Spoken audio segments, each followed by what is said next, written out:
Dan George with Frank Warren. Frank, I've got to ask you first of all, before we talk about boxing. I know last time we spoke, this little inflatable dolphin in your office in the background. What's going on there? Oh, that's it's a special edition of a book called GOAT, Greatest of All Time, which is a Muhammad Ali book, and that's a special edition. And a dolphin was made by an artist called Jeff Koons. So there's a stall with a book on. It's one of those big opus books, quite a big one, and a rubber ring around it, and a dolphin. That's Jeff Koons, he's an American artist who does a lot of stuff with inflatables. Oh, And with all this rain we've had in the last few days, it comes in handy if I've got to cling on for life. oh, very nice, very nice. Um, let's talk about it first of all. Saturday night was just absolutely incredible. It's the first time, I was fortunate enough to be there. It's the first time I've ever been to one of these big stadium shows in the UK. I know obviously it wasn't the result you guys were looking for, but just kind of sum up your takeaways from that night. And I guess the main event, it was just magical, really, wasn't it? Oh, it's an unbelievable night. As far for the spectators' perspective, it was an amazing night. It was a good fight while it lasted, but it wasn't to be our night for the Brits. But we were in the presence of greatness with Alexander Usyk, who showed what he was all about, and yet again beat another Brit. Mm. And like to bring the country together like that, I know a lot of people online kind of thought, oh, maybe this fight wouldn't sell because an AJ or a Fury wasn't involved, but that place was absolutely packed out, and to see that many people come together and try and get behind Daniel, and there was a lot of Ukrainian fans in there as well. It was just incredible, wasn't it? It was. It was as I say, it was the unbelievable atmosphere. They got behind Daniel as he entered the ring, and they also got behind Usyk. Not just the Ukrainians, the Brits appreciate him, and certainly when he left the ring, he certainly, if he hadn't won most of them, he certainly won them all over by the time he got out of the ring. He was, it's an amazing display by him.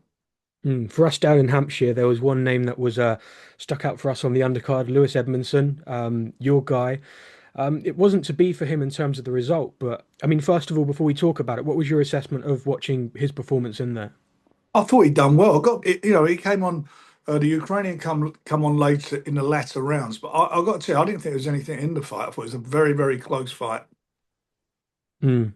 And I mean, since then, we've seen Louis come out, Billy Joe Saunders, his manager and management team have all come out saying they felt that he won the fight, and apparently Yep. Daniel Lapin's team have agreed to a rematch. But have you heard anything about this? I haven't, but we'll see. We'll see. But it was.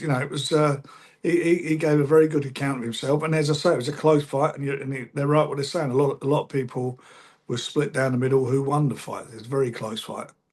And in terms of Louis, he's got those British and Commonwealth titles, and I know he's been ordered to defend those belts against Ezra Taylor, another one of your guys.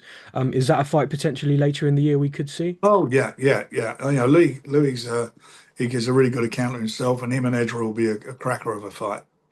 Down to Bournemouth this week. It's now fight week for Ryan Garner against Reece Bellotti. How much are you looking forward to this one? I am. It's three belts on the line. The British, Commonwealth, and European.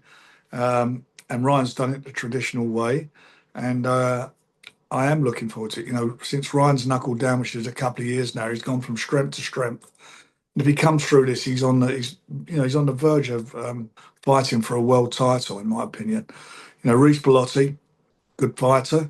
He's he's coming into Ryan's backyard as such. He's bringing some fans down with him, so it'll be some good atmosphere. But he fancies the job too, so I think we're going to get a bit of a barn burner as far as the fight's concerned. Do you think this is Ryan's toughest test to date?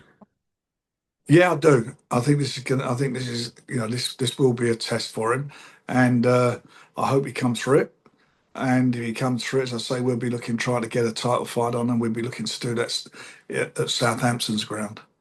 Have you got a rough kind of time frame in your mind in terms of that big show? I know Ryan said hopefully maybe one more fight after this and maybe next summer. Is that One, kind of what you're one thinking? more than one more than the spring, end of the Sure. football season. Yeah.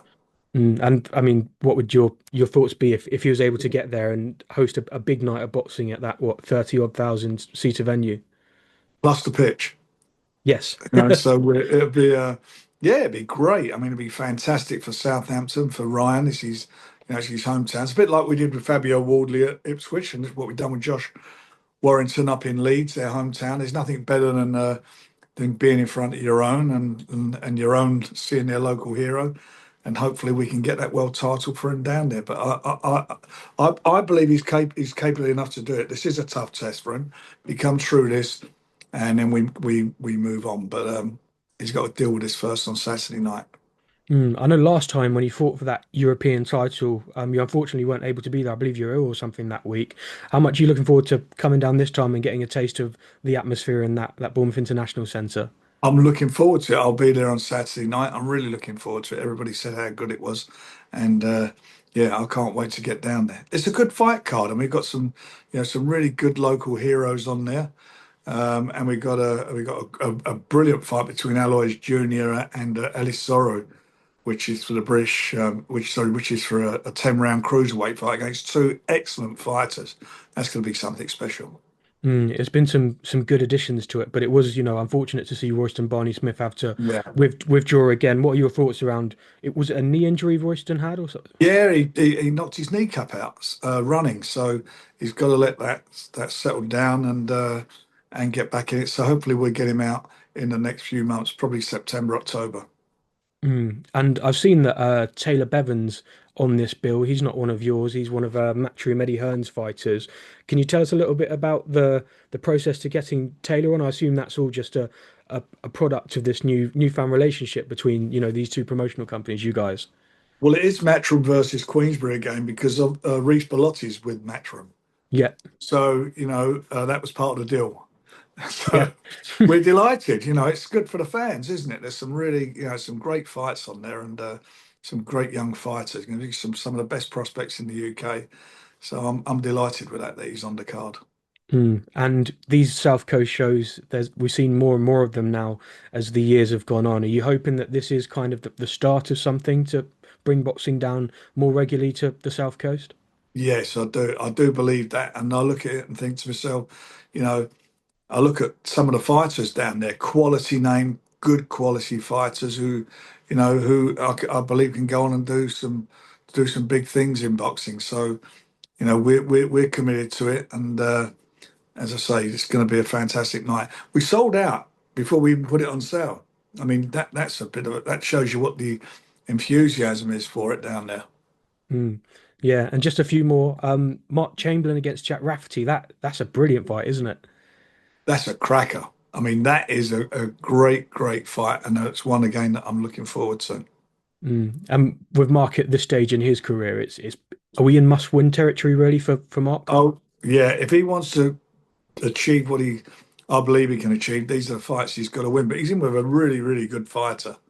I mean, who's a winning fighter as well, um, and that's going to be a barn burner, that one. Do you think we'll have to see something, from Mark maybe we haven't seen yet? He's going into Jack Rafferty's, well, not quite his backyard, but Altrincham, not too far away from where he's based. Do you think we're going to have to see something from Mark maybe we haven't seen yet? I think he's got it within him to do it. I've seen him. He's improved. He had an off night, but other than that, he's improved with every fight. But he's going to have to be at his best for this one because one thing's for sure, the guy he's in with in Rafferty, he's going to be at his best. And just finally, this week down in Bournemouth, what can people expect that maybe want to tune in or are heading down to the show to watch Ryan Garner against Reece Bellotti? Fireworks. It's going to be something special. I promise you, it will be a great fight. The pair of them will put on a fantastic night for the fans.